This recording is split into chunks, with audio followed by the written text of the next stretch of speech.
వీళ్ళు ఏమంటారంటే రాముడు గాన్నే పుట్టినని గ్యారెంటీ ఏంటి అంటండి వీళ్ళు.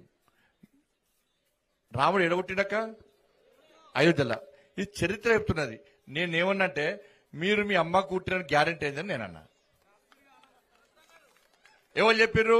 అక్కడ పనిచేసే నర్సమ్మ ఏం చేస్తుందక్క, పాప పుట్టినాక అక్క నీకు పాప పుట్టిందక్క అంటారు, అమ్మ నీకు బాబు పుట్టిందమ్మ అంటారు. ఆధారం వాళ్ళు నర్సమ్మ. అవునా కాదా? నర్సమ్మ లేకుంటే ఆధారం లేదు. ఇలా రాముడు అక్కడే పుట్టని చెప్పి చరిత్ర ఆధారం. వీళ్ళకు రామాలయం కడితే కలుపమటనే. రామాలయం కట్టదు మరి చెప్పుకోపోయి బాబరి మసీదు కావాలని చెప్పుకో. ఎవరొద్దన్నారు? ఎవరొద్దన్నారు? ఎవరొద్దన్నారు? నువ్వు ఉన్నప్పుడు కట్టినావా? నువ్వు ఉన్నప్పుడు కట్టకపోతేవి. మేమొచ్చి కడితే అది తప్పన పడుతుంది. కట్టుకున్నాడు చెప్పడాక చెప్పొద్దా? చేసిన పని చెప్పుకోద్దా? ఇన్ని పనులు చేస్తున్నావు చెప్పుకోద్దా మేము? మరి నువ్వేం చేస్తావు చెప్పాలి కదా. నువ్వెన్ని చేస్తావో చెప్పాలి కదా.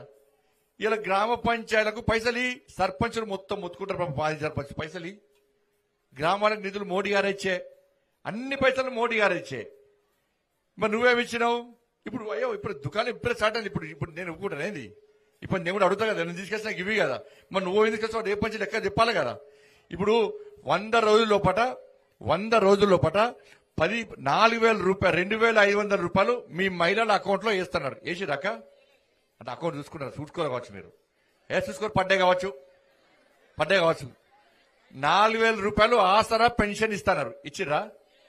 15,000 రూపాయలు రైతు బంధు ఇస్తున్నారు. ఇచ్చిర్రా? 2 లక్షల రూపాయలు రుణమాఫీ చేస్తున్నారు. చేసిర్రా? చేయలే కదా.